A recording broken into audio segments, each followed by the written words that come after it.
Leaving the Trump campaign in August 2016, Manafort stayed in touch with Trump, Kushner, and others on the Trump campaign. Manafort also stayed in touch with Kilimnik, and Kilimnik was aware of Manafort's continuing communications with the campaign. Some evidence suggests that Manafort may have been involved in outreach from the Ukrainian government to the Trump campaign during this time. Manafort's continued contact with the Trump campaign. Kilimnik's awareness of these contacts. After his resignation on August 19, 2016, Manafort stayed in touch with the Trump campaign through repeated contacts with Trump, Kushner, and others. Manafort told the FBI that after his resignation, but before the election, he and Trump had spoken, quote, a few times, close quote. While Manafort claimed to have not recalled the substance of these interactions, he did recall giving Trump advice on Trump's performance in the second debate and giving Trump ideas for the third debate. Separate records indicate that Manafort and Trump spoke on the night of the election. Manafort also told the SCO that from the time he left the campaign until the election, he met with Kushner, quote, once or twice, close quote, and spoke to Kushner on the phone, quote, 5 or 6 times, close quote. Manafort said that both sides reached out to one another. According to Manafort, Donald Trump and others in his family were aware that Manafort and Kushner were in contact, and Kushner, quote, thought it would be good, close quote, for Manafort to call Trump. Kushner told the committee that he and Manafort were in contact, but that this contact occurred, quote, infrequently, close quote. Kushner recalled Manafort telling him to, quote, watch the Rust Belt. That's where you're going to have big success. Looking at the demographics and the data, he felt very strongly that the Midwest was an area that we should be very focused on, close quote. Kushner did not share any more of the substance of his discussions with Manafort, although emails suggest Manafort continued to provide input on campaign strategy and encouraged the use of WikiLeaks information.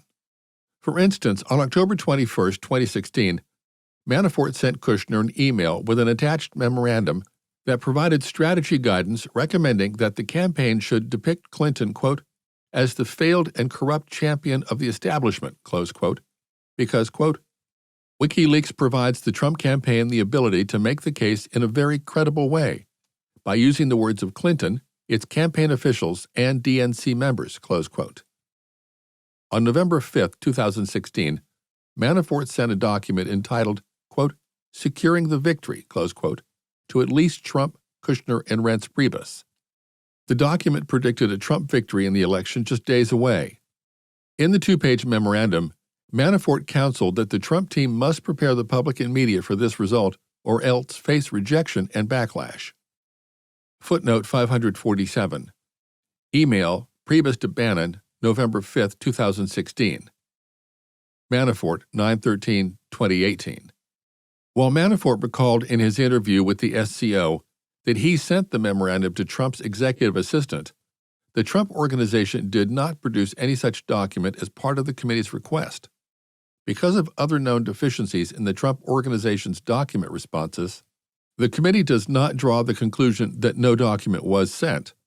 Not all senior individuals in the Trump campaign engaged in substantive interactions with Manafort after his departure. For instance, while Steve Bannon was the recipient of short messages of encouragement from Manafort and responded in kind, Bannon made clear internally that he thought further interactions with Manafort would negatively impact the campaign. In response to Priebus forwarding Manafort's November 5, 2016 memorandum to him, Bannon responded, quote, we need to avoid Manafort like he has a disease. Dems will say that the Russians are helping us win, close quote. Report continues. In particular, Manafort voiced a concern that the Clinton campaign would, quote, move immediately to discredit the DT victory and claim voter fraud and cyber fraud, including the claim that the Russians have hacked into the voting machines and tampered with the results, close quote.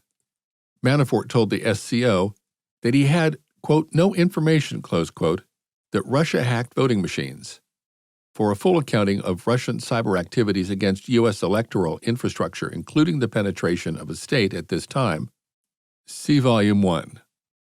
Manafort also sent the memorandum to Sean Hannity, although he said he did not expect Hannity to talk to Trump about it. Kilimnik was aware that Manafort remained in contact with Trump and the campaign generally, and took an interest in making use of the connection. Kalimnik told Patton that Manafort stayed in the background, but still maintained contact and stayed close to Trump.